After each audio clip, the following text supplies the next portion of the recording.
My boyfriend and I have been together for 2 amazing, delightful, all-around perfect years. He's a great guy.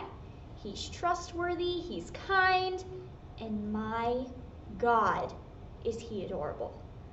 And I know all of this now. However, at the time of this certain event, we had only been going out for about 3 months. He had left the room for just a moment and had conveniently left his phone sitting right next to me.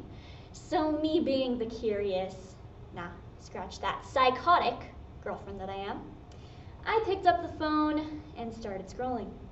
I didn't have his PIN, so I didn't go all the way into his phone. I was simply scrolling through the notification center on the lock screen when something caught my eye. It was a message from Jessica. You want to know what that message said? Hey, you on your way yet? Winky face. You see, I am an extremely paranoid and pessimistic person, so the second I saw that, my brain automatically went to, he's cheating on me. So let's just say when he came back into the room, he was receiving one of my patented death glares. I held up the phone and accused him of cheating, only to watch his face morph from confusion to laughter. It was at that point in time when he informed me that Jessica was the owner of a flower shop I would be receiving flowers from the next day because it was my birthday. You could say I was feeling pretty darn stupid. I mean, I had just very rudely accused him of something that he didn't do. Similar to this, but obviously a lot more important, 10,000 people per year are accused and convicted of things that they didn't do. The more official term being wrongful conviction. So today, we'll first go over the problems affecting our legal system and find out why some people are convicted of crimes they didn't commit. Then we will examine the causes of these problems before finally getting some solutions. So, let's go over the problems with wrongful conviction. The main problem attributing to wrongful conviction is plea bargaining. This is an arrangement between a prosecutor and a defendant, whereby the defendant pleads guilty to a lesser charge in exchange for a more lenient sentencing or an agreement to drop all other charges. This specifically requires the defendant to say they're guilty, and in some cases, they aren't. Such as in the case of Angela Garcia. She was only 24 when she was accused, convicted, and sent to prison for allegedly starting a fire that caused the deaths of her 2 little girls.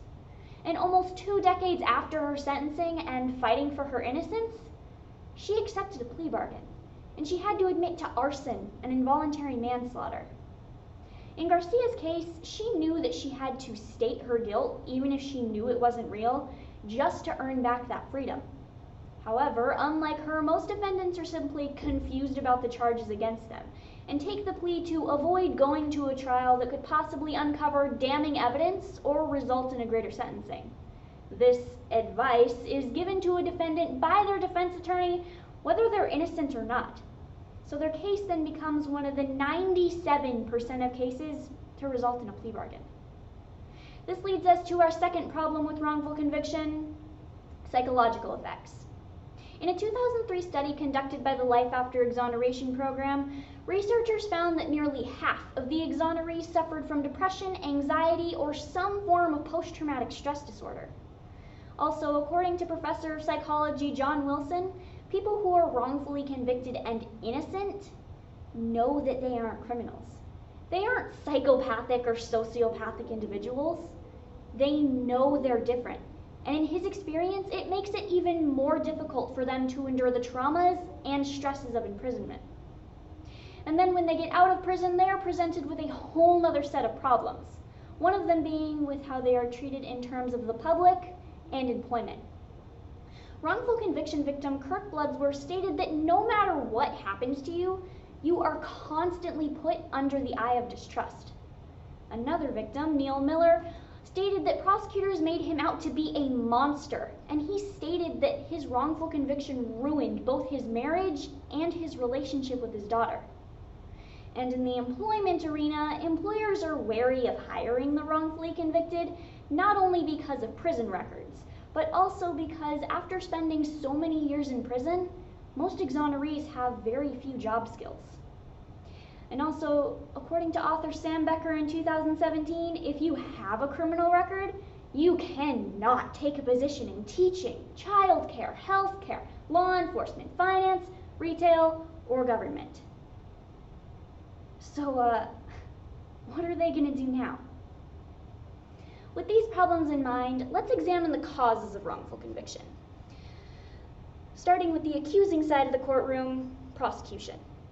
Prosecutors and detectives in some cases have tunnel vision, meaning that once they commit to a suspect and a theory of crime, it changes how they evaluate evidence, and they have a confirmation bias, making them think that everything that doesn't fit into that theory is wrong. This is often the case in convictions against minorities, and most are convicted on scant evidence and flawed forensics. For example, in Garcia's case, one of the major things that contributed to her wrongful conviction was the evidence of puddle patterns. However, when her case was reevaluated by the Ohio Public Defender's Wrongful Conviction Project, they stated that it lacked scientific validity. And even after this was proved, prosecutors covered up their misconduct, like they do in many wrongful conviction cases, and blatantly hid the fact that the prosecutor's office had wrongfully convicted a woman of murdering her 2 children. This leads us to our third cause of wrongful conviction, false testimonies. According to the Innocence Project, false confessions and incriminating statements lead to wrongful convictions in approximately 25% of cases, such as in the case of Reuben Carter, a man convicted of a triple murder and placed behind bars for nearly 2 decades in 1967. However, years later, it was found that the 2 witnesses were petty criminals who received money in exchange for their testimony against him. Coercion like this happens in a majority of wrongful conviction cases. Now, let's figure out some solutions. The first solution on our agenda today is looking more extensively into witnesses and evidence. Law enforcement and everyone evaluating the case should always consider physical evidence as top priority. Evidence should be attained without a suspect in mind, meaning that it should be found without bias. This leads us to our second solution, better education for defendants. You know how when you're getting arrested, a police officer is supposed to read off your Miranda rights? Well, I seriously doubt anyone who's getting arrested is paying attention to what the cop is rambling on about behind them. I know I wouldn't be. I'd be standing there getting cuffed like, oh my God, I'm getting arrested. Like, seriously. How hard would it be to do something as simple as type up a pamphlet to slide under cell doors, letting those defendants know that taking a plea bargain or doing something just as useless isn't their only option? Now you might be sitting there wondering, how does any of this apply to me? Well, it applies to you because your opinion matters. A huge deal with wrongful conviction is that the defendant is convicted before they even walk into the courtroom, because people like you, me, judges, juries, prosecutors, all believe that because that person is in an orange jumpsuit, they did something wrong. It never occurs to people that the people we look up to, law enforcement, could have made a mistake. So, my final solution for you is to follow the tale as old as time statement, innocent until proven guilty. So today, we first went over the problems affecting our legal system and found out why some people are convicted of crimes they didn't commit. Then we examined the causes of these problems before finally getting some solutions. I may have wrongfully convicted my boyfriend of cheating, but real people are being convicted of seriously terrible crimes they didn't commit and being punished for it. I rectified my accusation by becoming a more trusting girlfriend, and me and my extremely adorable man are happier than ever. If only our legal system worked as well as my relationship.